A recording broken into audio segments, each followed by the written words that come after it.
Hello guys, fashion फंडा with आचल या YouTube चॅनलवर तुमचं स्वागत आहे। आज आपण प्लाझो बनवणार आहोत। प्लाझोची लंबाई 40 घेतलेली आहे, बॉटम 10 घेतलेली आहे, मोहरी 14 घेतलेली आहे। मोहरी आखताना समोर 2 किंवा 2.5 इंच कापड सोडून मोहरीचा भाग गोल आकारात आखणे।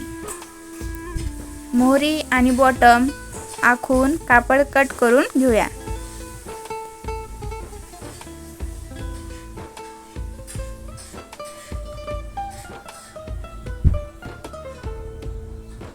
प्लाझोला 2 किंवा 2.5 सेंटीमीटर कापड लागतो आपल्या मापानुसार।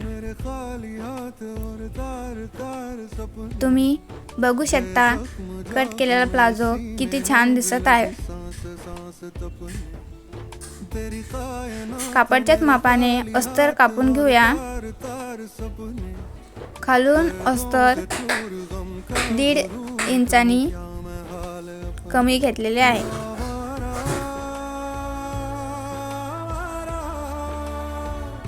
कापड आणि अस्तर हे दोन्ही पण जोडून घेऊया। कापड आणि अस्तर जोडल्यानंतर दोन्ही मोहरी जोडून घेऊया।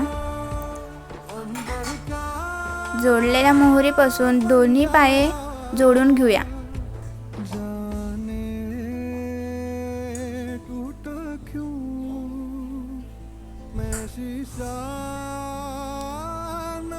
कमरेची पट्टी इलास्टिक किंवा नाडा टाकण्यासाठी तयार करताना वरून 0.5 इंचांनी कापड फोल्ड करून त्याला शिलाई मारून तयार करून त्यानंतर आपल्या गरजेनुसार इलास्टिकच्या मापानुसार किंवा नाड्यानुसार वरची पट्टी तयार करून घेणे।